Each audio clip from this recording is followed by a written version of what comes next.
Afternoon, everyone, and welcome to the Alliance of Independence Agencies in the Hot Seat.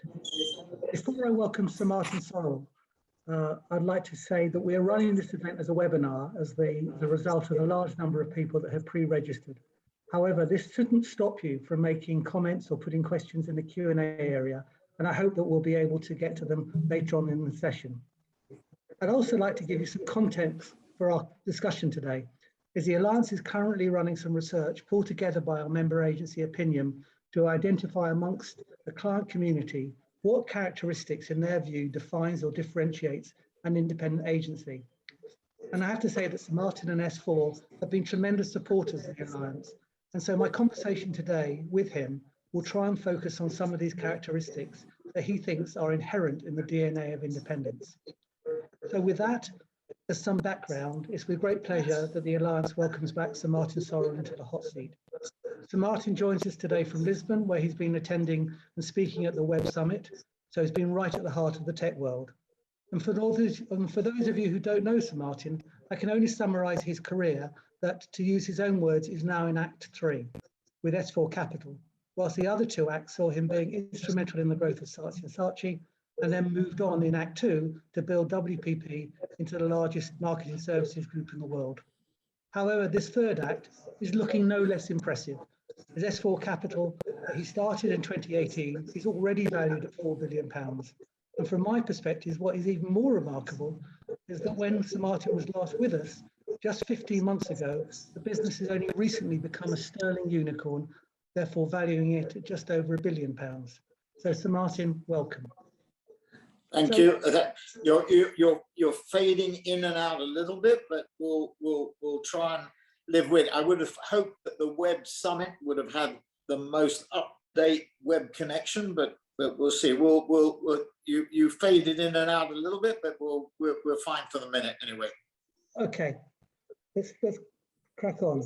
So I'd like to start today in talking about what we called in our last conversation about a coming to Jesus, or in our case, a coming to Moses moment, as structuring S4 Capital as an independent agency.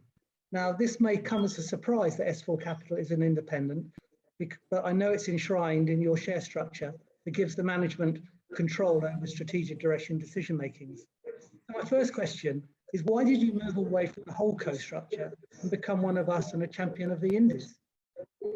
Well, I guess because what happened at WPP, the chairman. I mean, the best advice I can give anybody on call is be careful with minutes. I don't think the WPP still.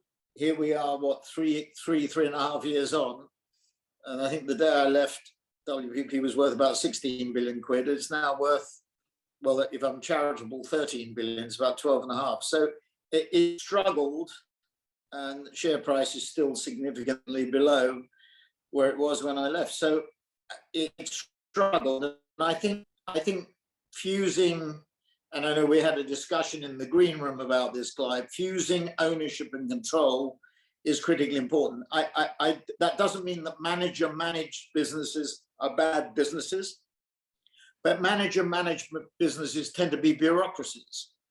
And you can see that at WPP, its margins have fallen from 17% to 14%, which is probably about $600 million of overhead surplus to requirements. And what managers tend to do is build overhead and build bureaucracies and build a civil service. Owner-managed businesses, owner-controlled businesses. And by that, I mean not you define as control over decision-making, yes, but the way you get control over decision-making is by putting your money where your mouth is. So I think fundamentally that if you own a significant part of a business, when you get up in the morning, you deal differently with it than if you get stock options, which I totally agree with Warren Buffett, who said many, many years ago, you wouldn't give an investment institution a call on your stock for 10 years at zero cost, so why do you do management? And then, or restricted stock, which are heads I win, tails I, if I stick around, I get the stock. I mean, maybe there's a room for stock programs that are based on aggressive targets or on targets, but that's different. But I do think unifying ownership and control. So I would modify what your definition to where management has a significant, doesn't have to be controlling in the sense of 51% or 100% control of certain decisions, which I have through the golden share or dual class share structure, but a significant chunk. And I would describe significant as sort of 20%, 25%, a third. Okay. So are you now saying really that the whole structure is not really fit for purpose and the indies are the way Well, I've been saying that for 3 years. No, it isn't. And probably private equity is too scared, or the activists are too scared because they're people businesses, or they're worried about the long-term future of them because they're analog-based businesses, growth rather than growing. I mean, the holdcos this year will grow probably by about 5 to 10%, and the market's up by 20%. Their own media divisions, Group M and Magna, are saying the market's up 20%, and the CEOs of the holding companies are patting themselves on the back because they've done 10%. It's ludicrous, really. And analysts don't point it out. They're losing share.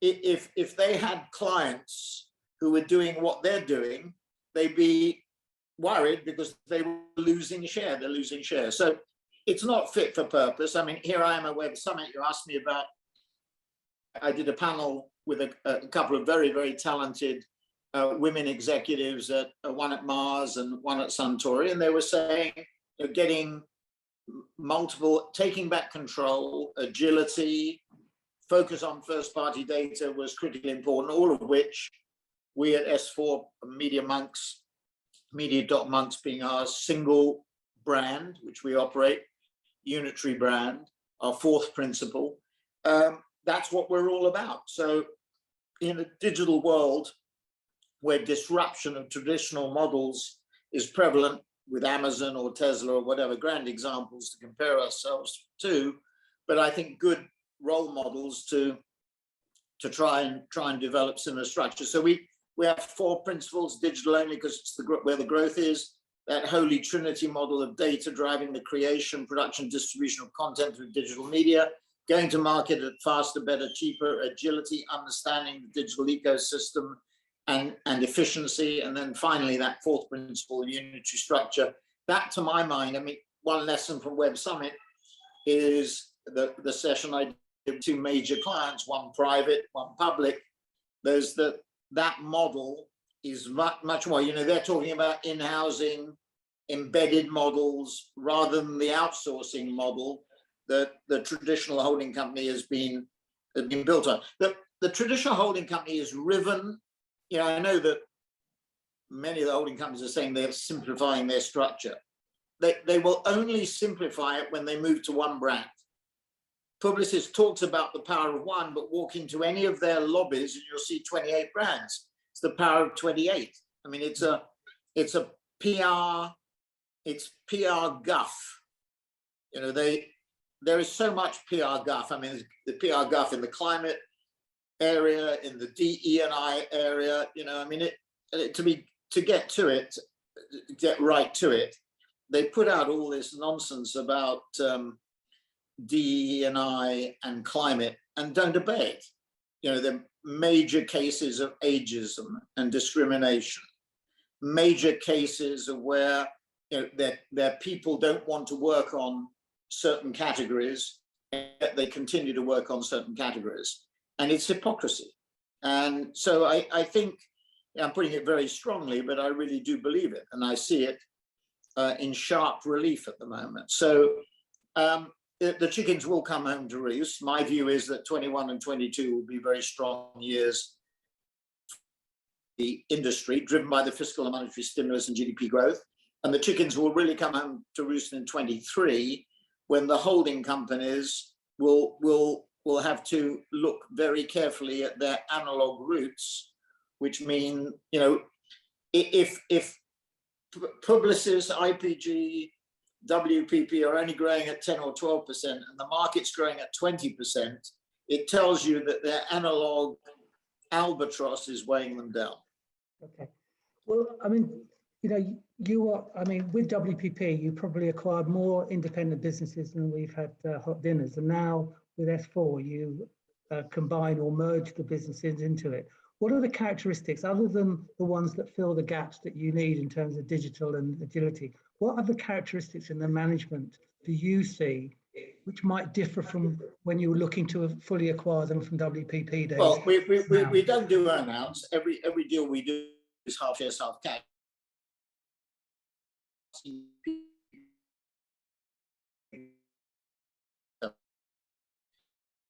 The fundament is perfectly respectable to realize half the value of your business, but the other half you roll into S4 and we build the new age, new era model together and disrupt the old. So there's something chippy going on here. You know, we've got chips on our shoulder.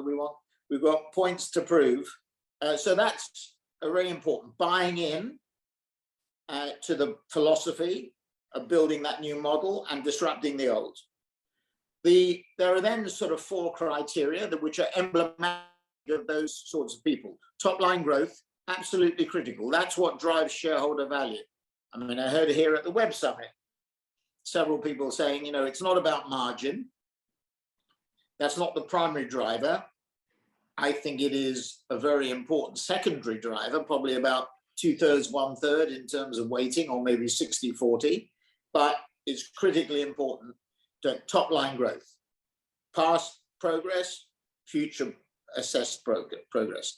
Secondly, EBITDA margins, 20-21% after central costs, or a pathway to that. Thirdly, not susceptible to technological change. So what we're saying is we're part of the service layer. We're not part of ad tech or martech. We will be making a significant initiative. We won't be committing any capital to it at all. But in the VC area, we'll be advising people in the VC area about what they should do in ad tech or martech, not committing our capital, but using our know-how to do that. And then finally, coming back to where we started the conversation, management must own a significant proportion of the equity. That's fundamental. So fusing management and control is important. We don't like PE dominated or PE controlled companies. We much prefer where management has, you know, at least that area I said, 25, 1/3, 40, 50 plus, whatever it happens to be. In answer to one of the questions that's already been put up from Mark Alford, so the management from Media Monks have got 50% of their original business invested in S4. Yes, so we paid 300 million euros for Media Monks. It was 52% owned by Benkis, which was a private equity company, and 48% owned by the management. So they sold half their shareholding, 24%, and kept 24% of it's now diluted a bit by the deals that we've done, but effectively they still have half of what they've realized in S4 stock. Okay. In our research that is out in the field at the moment, we identified about 15 different characteristics that we want the clients to. I've got 20. You gave me 20 to look 20. at. Well, anyway, I've asked you to highlight on 3, and I think to some degree you've covered. But you talked about being committed, entrepreneurial, and owner mentality. Yeah, those were the last 2 of your 20. And I added one, owner mentality. That was, so, you know, there was inclusive and creative and agile and everything else. Yeah. And then there was even expensive, and it is disorganized was another one. I think arrogant might have been in there as well. So yeah. Arrogant was there. Passionate was there. You know, you mustn't mistake arrogance for passion. So passionate, consistent. Now, I thought committed and entrepreneurial, the last 2, and then I added owner mentality. Yeah. And other than those characteristics, these personal characteristics to the management, is that something that you drill down into when you're looking at bringing partners in? Yes. I mean, you can miscalculate. I mean, you know, and people change. You know, people marry, get divorced. They have partners in business, and you know who they fall in love with and fall out of love with. So, there's always change. But I would say, when I going down the 2021, if I had my own mentality, inclusive, yes, creative, yes, agile, yes, collaborative, yes, because it's very, very unusual to find good, successful people who are collaborative, who are team players. They're very good as individualists. That's what the problem with the holding companies. But when it comes to collaborative, now, proactive, yes. Value for money, well, we say faster, better, cheaper. Specialist, yes. Global, well, many of these people aren't global. They're looking for global. So I wouldn't. Expensive, no. I think value for money is more. Arrogant, no. Disorganized, no. Strategic, yes. Trusted, yes. Credible, yes. Flexible, yes. Passionate, yes. Consistently passionate or flexible, yes. Committed, definitely. Entrepreneurial, definitely. And owner mentality, definitely. And do you think the client community will endorse those, or do you think they don't really care whether it's an independent or a holdco for what they're after?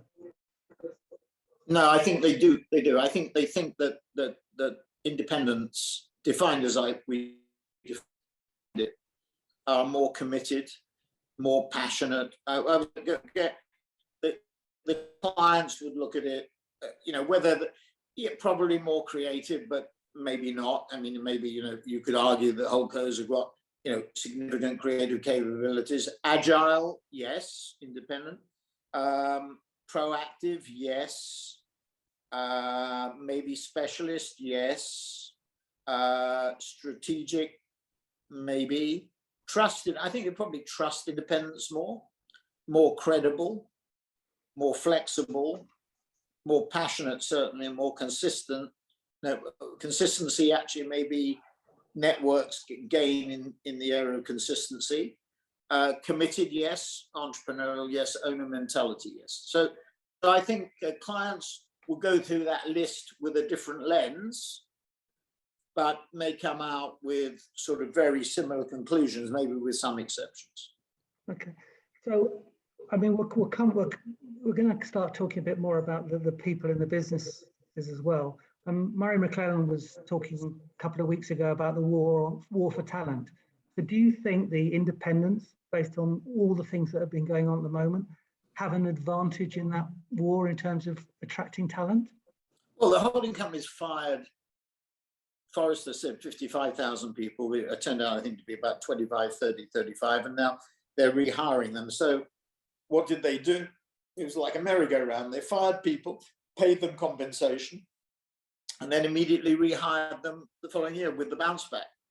With what I think is a dead cat bounce. I don't think it's a true bounce back. So, I think Murray is right. I mean, I think actually, just as an aside, I think Murray's elevation to the peerage at M&C Saatchi is a good thing. I think he will run the business very well. I don't know what equity interest he has in the business, but I think he knows what he's doing. I mean, actually, it's an interesting structure because if you remember, they had the M&C Saatchi at the top, which then owned 80% of London and management owned 20%. And that was a big driver. And I remember when I was at WPP, the jungle drums were beating that London or UK provided most of the profit, but they only had a management interest 20%. I think they've modified the structure now to create a more unified, having all these separate offices around the world, which were minority owned by management, wasn't the best structure and created fragmentation. So, in a way, it's quite interesting. Now, to his point, I think there always has been a war for talent. It's not just because of the pandemic or holding companies firing people. I mean, we're seeing inflation in the US in salaries, not because of the demand for digital talent. It's always been inflating because it's always been in short supply. And the demand, if the market's increasing by 20%, we were up 50% in the first half of the year. If we're up at that rate, we're demanding, we're taking a number of people. I don't know what it was at this time last year. It's probably around 3,000. It's now 7,000. So we've added 4,000 people, probably 2,000 through organic growth and 2,000 through deals, through combinations. Now, there's always been that demand, but I tell you where we are seeing a leveling up, and it's good news. Women, Black employees, Hispanics, Asian Americans. So all the areas where, we should have been equal or leveling up, we're starting to see. So that's good news. I'm not complaining about that because I think that's good news. But in terms of the war for talent, was ever thus. I would say that the pandemic, everybody talks about the great resignation. I think people are assessing what they do and how and maybe that's an advantage for the independents. I think people in the holding companies feel that they are chattels that get sort of bought and sold or hired or fired, depending on the circumstances. And maybe independent businesses, we can take a view like we did during the pandemic that we wouldn't cull the number of people inside the company. We basically have continued to increase our headcount right through the pandemic. The holding companies cut and then they rehired. And I think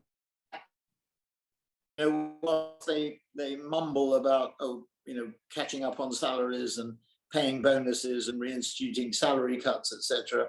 I think that probably has repercussions on the way that people go about it.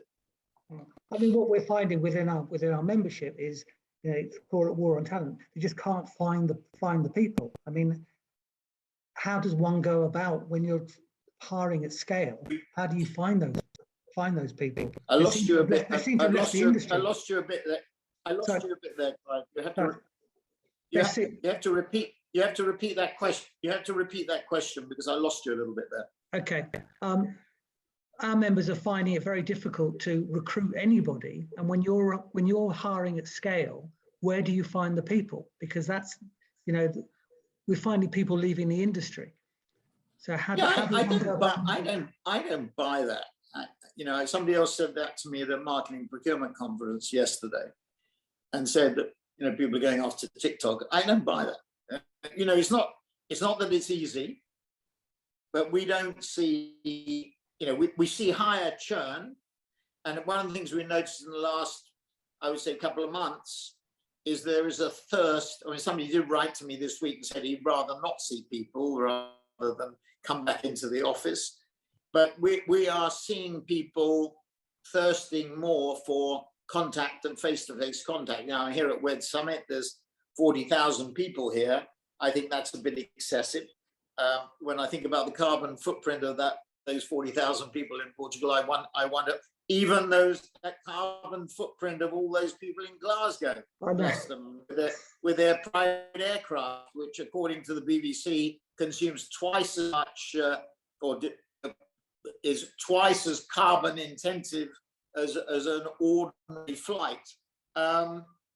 Look, I think it's not easy, but you can find people, and we tend to go to the universities and go to the with our internship program. We're going to the historically Black universities. We're going to the Black high schools. This year we've opened up the program to the Black high schools. To those people, the bright kids that don't get an opportunity at a university. So I think it's easy to say, oh, it's difficult to do. They're hiring all the people. I think if you put your back into it, you can find the people. Okay. I was struck by an article in the New York Times last week that has headlined 37-year-olds are afraid of the 23-year-olds that work for them. Do you find somebody who's been through a number of acts in your career that there's a greater divide between the C-suite and the people who are employing now? They talk relating it to Gen Z and all the rest. I think I saw a couple of young guys here just early this morning, built very good business. They're 3 years out of university. They graduated, got together, and they built a very, very good business. with very strong growth, and all credit to them. I'm not frightened by that. I admire it. So you want more of those sorts of people. You want entrepreneurial people who can build businesses. So look, I mean, I wouldn't be frightened of the 22-year-old. I would encourage the 23-year-old to join S4 or Media Monks. And how do you address that divide? Because clearly we're going to come on talk about purpose. Well, it isn't a divide. I mean, it's if those kids, those 23-year-old kids are not kids, have learned Chinese, neither of which I speak or write, good luck to them. One of our fellows, from Howard University, or from Morehouse, I think it was, I had a cup of tea with on Saturday.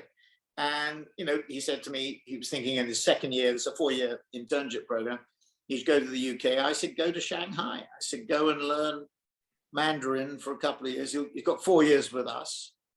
Go for a couple of years to Shanghai and learn Chinese, and you'll be a very hot commodity. So, I just think there are the opportunities there if you take them. And, what we've seen with the internship program is there are people out there, I don't know what the percentage chance of a Black kid is of getting from high school to university, but it's much, much smaller than a white kid. And therefore, there is a pool of talent there that hasn't had access. Same thing is true of women. They haven't had equal access. Women are better in our business than men, in my view. Right? Mm-hmm. They organize their time better than men. Less chat at the water cooler because they got other things to do. So, that results, I think, in a problem for us, because we might have 55% of our 7,000 people are women, but at the top levels, it's only a third, and we have to do something about that. So we have our S4 leadership program, women's leadership program at Berkeley, UC Berkeley. Our first flight had gone through of 53 women. We're writing a case study with Berkeley on S4. We're doing another case study with Singapore University on S4 as well. So we'll have 3 case studies. We've already got one on in-housing at Sprint, which Harvard Business School did. So, look, if you put your mind to it, I mean, those sort of things are good to stimulate kids at university to think about us as a career option. I mean, when you look at our client base, Google, another FANG, which is NDA, number 2, Mondelez, BMW, Facebook, HP, and then in our top 10, Amazon and P&G and Nestle and everything else. I mean, it's a good client list. It's interesting work. And our first internship, we've only got a very small number of fellows, but they really are marvelous. They're super good and very, very talented young men and women. And, we're giving them an opportunity. Look, I'll go through the 4-year internship program. My concern about the internship program, the reason we made it longer than we had it at WPP, was that people on the 3-year program were thinking about the next job, almost immediately. So in our case, they'll have 2 years in content, or 2 years in data and analytics and digital media, or 2 years in technology services, or 2 years at S4. But it'll be, an action-packed 24 months, and then another 24 months, and hopefully we'll do it in 2 jurisdictions, maybe New York and Shanghai, as I said to this young man on Saturday. So, I think there's big opportunities for us. I think we can't hire anybody is nonsense. I think you put your mind to it and you devote significant enough resources. I know it's not easy, but you can do it. Okay. And if any of those kind of interns had a client that looked at their ESG credentials and they weren't happy about it because it didn't fit in with their values, how do you respond to that? You mean on our RFP? Yeah. Well, yeah. Well, for someone in the business, you say go work on a Exxon. We're 40% people of color, so we're high. If you look at that ratio This is US and UK, we're going to get the data. That's high in relation to the tech companies or the ad holding companies. Gender is 50-50. I said our problem is at the senior level, so we have to do more on that. With the Black community, we're about 7%. We should be 13%. We've said our policy is to reflect the communities in which we operate. So for the US, that would be 13%. If you're in New York, it's 25%, California, 7%.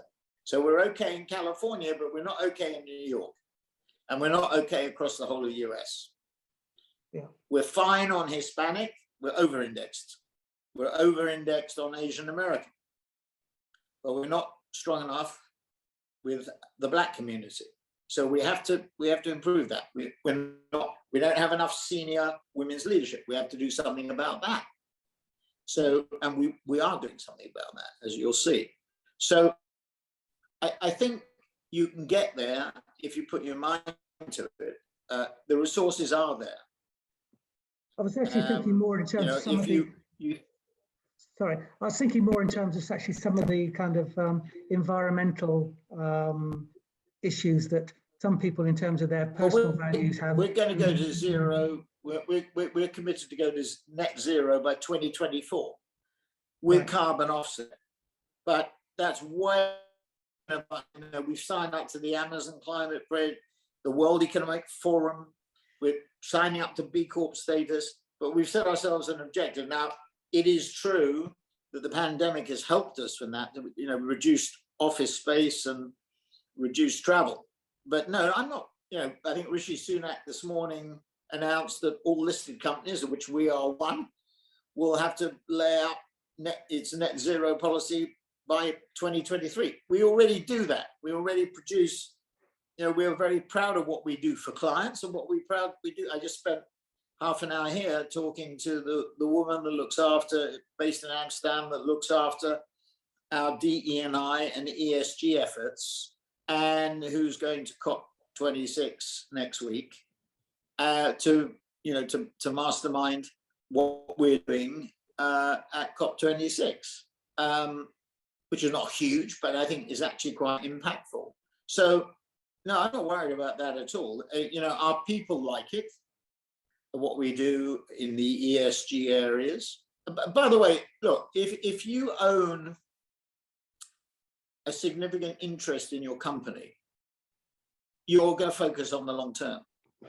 And I think that's, I think we tend to complicate the purpose thing, whether it be DE&I or ESG.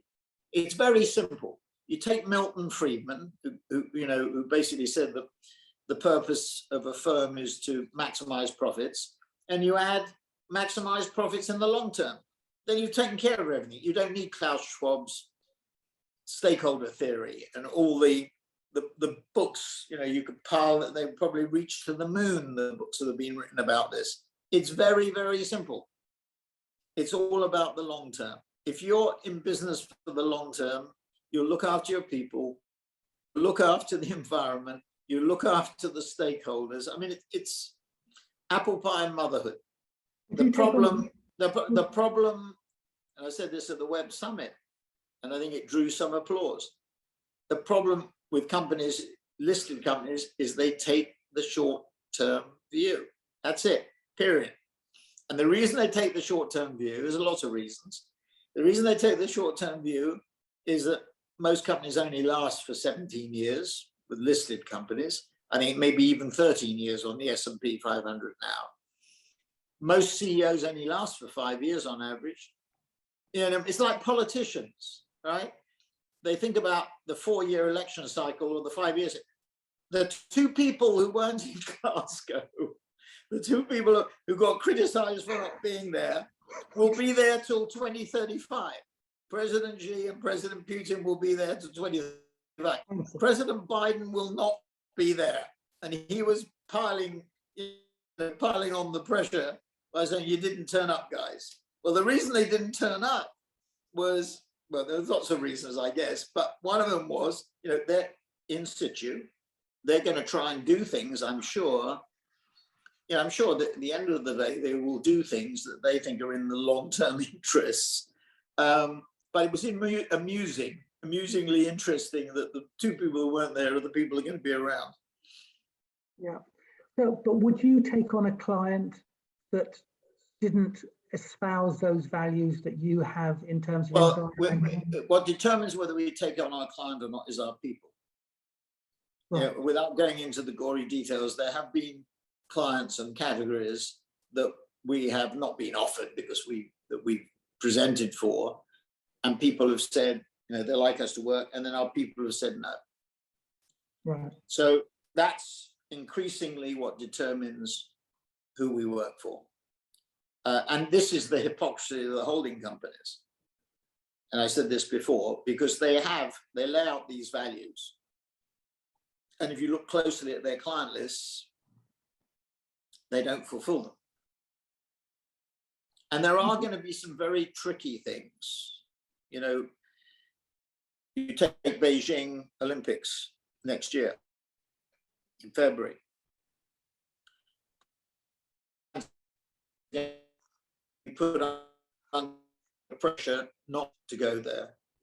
And so that takes you into very tricky territory. And I'm a great believer in China and great believer in the need to build a business. It's the second largest economy in the world. It will be the largest. Our clients depend on it, either their second biggest or third biggest market, whether the Americans like it or not. You know, it will be the world's largest economy. That's something we're finding it very difficult to come to terms with. But we have to forge an alliance. We have to figure something out. You know, you're going to see, I think, that's going to be a little bit of a flashpoint coming up. Yeah. So is that you know, something? Liz Truss has taken a very, very strong position on China. We'll see what that means. I don't think that's particularly helpful in building relationships with China. And I think we have to figure a way, and it is extremely difficult, and I'm not bright enough to figure out what that way is, but we have to find a way of getting there with them, because you can't have a conflagration with them. You know, I mean, to be blunt with you, you know, we've seen what's happened in Hong Kong. We know what their designs are in relation to Taiwan, and that's going to be another problem. Yeah. Let's just go back to this thing about, you know, your people decide which clients that you go for. Is that kind of very different from when you were running WPP? Was it more of a? I think it's changed. I think the voice of the people. I think a very interesting thing has happened during the pandemic. The balance of power between employer and employee, if I can put it, or independent and management-owned company and people, there's a better way of putting it, has changed. There is the employee or the people have more power now. And you know what you are seeing is a more nuanced, balanced relationship. You know, people are saying, do I have to live in San Francisco? Could I live in Texas or Florida or Colorado or whatever? I can work from home. Am I prepared to take a cut to do that? Or, you know, if I'm offered more money to go, you know, if you haven't been into the office and the culture has crumbled a bit as a result of that, the quote unquote glue or loyalty is less. And I think that's what we've noticed over the last couple of months, that, you know, people are thirsting for more connection. I'm not talking about coming to Web Summit, you know, and having 40,000 people in this. I'm talking about the office. You know, we're planning on 60% utilization of offices that we had before, which is great news because we had to pay less rent to our landlords, which I love. I hate paying landlords rent, loathe it. And the less we pay, the better it is, because we'll have more to invest in the business. But, you know, so if we can reduce our office footprint, quite apart from the carbon benefit, if we can reduce our travel. You know, last night I missed the plane to Lisbon for the first time. It's the first plane I've ever missed in my life, because I was stuck on the bloody M4 for 2.5 hours because there were 2 accidents. And then this morning when I got up at 4 o'clock in the morning and left the hotel at 4:45. It took me 20 minutes to get from the Sofitel to the terminal the evening before it took 2 minutes. Why? Because there are all these people trying to get into Heathrow. I was told it was staff. It was a great long queue. I mean, UK was almost like a third world country for me last night, this morning. Yeah. So, I mean, but we're back to this thing, back in terms of the people, because it's the thing that, you know, the Alliance is a people first organisation, and we work on the basis that a happy agency is a successful agency. In this area of well-being, have you seen a decline in well-being of people in the agency group? Well, I think it varies. I mean, there are people who have resources at home, who don't have young kids, who don't live with their parents, who, you know, because they've been left to travel, they got to know their families better. You know, so, you know, it's horses for courses. And some people are better than others. There are people who've got young kids at home and had to school them and work in restricted physical circumstances, live with their parents, who found it difficult. There has, I would say, Clive, in the last 2 to 3 months, we've noticed more churn issues and more mental health issues. And I think that's because there's been less contact between people, and there has to be more. So I think the answer to your question is, in the beginning, no. Productivity has been pretty consistently pretty good. But in the beginning, no. Middle term, no. More lately, we've noticed it taking a bit of a toll. And so we're trying now to get back to to develop our hybrid model a bit more effectively than we've ever done before. Just to hold on a second. So Martin, there's a lot of traffic to the airport. Is there? Yes. Okay, so how long do I need? I would advise you to go as soon as possible. Okay, all right, thanks, Bob. Thank you. So just saying, I don't want to get in the same situation I had last night where well, it's being stuck in Lisbon is not a hardship, but we're going to get stuck. Anyway, so carry on. Yeah. So, I mean, do you think entrepreneurs now, I mean, we've covered, you know, we've talked about environmental, we talked about healthy. Do you think these are the things that entrepreneurs now need to build into their business model pronto? Yeah. I mean, we're talking about D, yeah, you have no choice because, you know, on D&I, procurement is going to force you to. If you're a listed company and you want fund managers to invest in you, they're going to, you know, ESG will be important. So the answer is yes. And then, by the way, the amount of money that governments are spraying around, you know, Mark Carney, I think, announced at Glasgow today that the amounts of money can be put into climate change. Given all that, you know, you might as well make the best of it. Is not only, you know, turn your business around those 6 areas, but also think about what you can do to improve things. So yes. I mean, from a strategic point of view, again, think about. I want to maximize the long-term profitability of my firm. If you think about it that way, you get it. You don't have to think about, you know, the individual component parts. Just think about all the things you have to do to make everybody happy about the long term and maximize the long-term profitability of the firm. Yeah. It's simple. It's not. We complicate this stuff. It's easy. So one of the discussions that we had earlier on in the year was themed "Build It to Flog It" has had its day, and we've got 3 members who are employment ownership trusts. Do you think that is a sustainable business model? Well, you know, it's sustainable if it's sustainable. You know, people can do it. I don't believe in building it to flog it. You know, I retain my shareholding. WPP hasn't done me much good, but I retained it. My father believed in long-term brand building and building a career with a company over the long term and not flitting flower to flower. And the interesting thing is that ironically, building it to flog it in this day and age is probably more effective than it was in my dad's age. Because, you know, if it is true that a company lasts for 17 years or 13 years or whatever it is, you know, building it to flog it makes more sense. You know, it'd be somebody else's problem.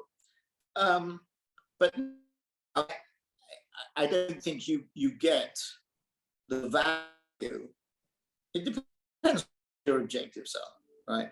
But you know, if you're looking to if you want to sell and you want to maximize the value, an employee ownership trust is not the best way to do it. Yeah. You know, if you look at the multiples that private equity and other people are willing to pay, you know, that it doesn't make any sense. If you want to maintain your legacy, maybe it's different.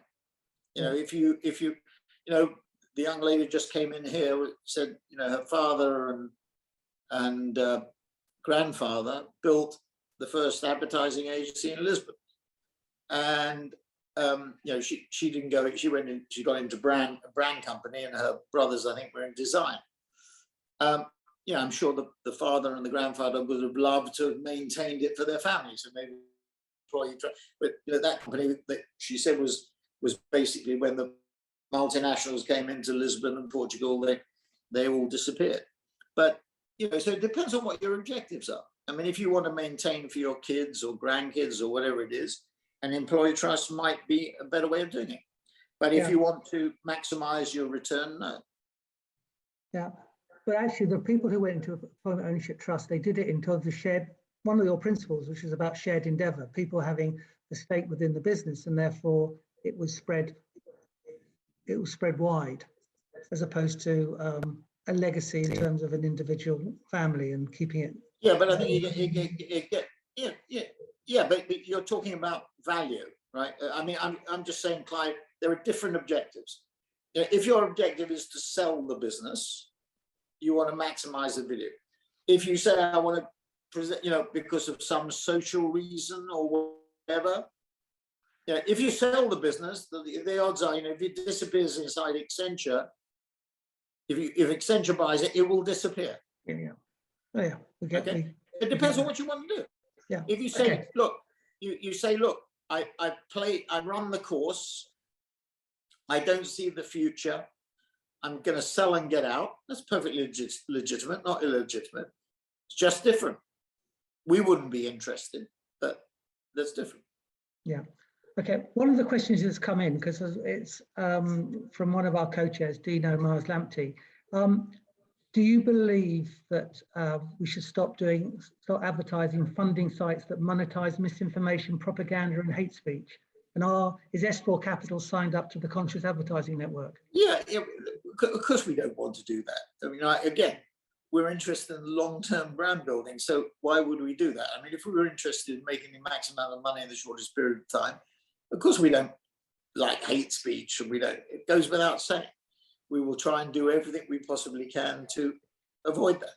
Again, you know, if your people get a sniff of that's what you're doing, they tell you pretty quickly.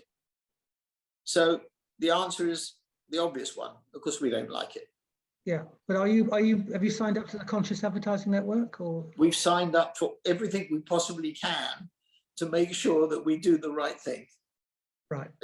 Whether that one is the best one, or there are others. There are so many, but it's a question about not signing up for stuff. It's not what you say, it's what you do. And that's what I'm saying in response to the question. There's a lot of people who issue press releases every day about the importance, for example, of diversity. WPP, every day there's a press release about it. There is data on sexist, ageist cases. A 62-year-old woman I came across who was fired summarily. She sued for damages and got them.